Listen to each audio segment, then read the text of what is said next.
ఈ వీడియోలో మనం India versus Afghanistan third T20 match preview చూద్దాం. ఇండియా ఆల్మోస్ట్ ఈ సిరీస్ని గెలిచేసింది. ఈ మ్యాచ్ ఆఫ్ఘనిస్తాన్ గెలిచినా కూడా సిరీస్ విన్ అయ్యేది ఇండియానే. లేట్ చేయకుండా వీడియోలోకి వెళ్ళిపోదాం. ఈ మ్యాచ్ చిన్నస్వామి స్టేడియంలో జరగబోతుంది. ముందుగా చిన్నస్వామి స్టేడియం స్టేట్స్ విషయానికి వస్తే ఈ స్టేడియంలో 9 టీ20 మ్యాచెస్ జరిగాయి. వీటిలో ఫస్ట్ బ్యాటింగ్ చేసిన టీములు 3 మ్యాచెస్ గెలిచాయి.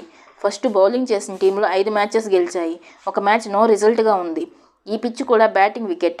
సూటబుల్ ప్లేయింగ్ 11 విషయానికి వస్తే మన వాళ్ళు మ్యాక్సిమం పోయిన ప్లేయింగ్ 11తోనే వెళ్ళిపోవచ్చు. ఎందుకంటే పోయిన మ్యాచ్లో పిచ్ లాగే ఈ పిచ్ కూడా బ్యాటింగ్ ఫ్రెండ్లీ పిచ్ కాబట్టి పోయిన మ్యాచ్ ప్లేయింగ్ 11 ఈ మ్యాచ్లో కూడా వర్కౌట్ అవ్వచ్చు. ప్లేయింగ్ 11లో ఓపెనర్స్గా యశస్వి జైస్వాల్, రోహిత్ శర్మ, 1 డౌన్లో విరాట్ కోహ్లీ, 2nd డౌన్లో శుభం దూబే, 3rd డౌన్లో జితేష్ శర్మ, 4th డౌన్లో రింకు సింగ్, ఆల్రౌండర్స్లో అక్సర్ పటేల్, వాషింగ్టన్ సుందర్, బౌలర్స్లో రవి బిష్నాయ్, హర్షదీప్ సింగ్, ముఖేష్ కుమార్.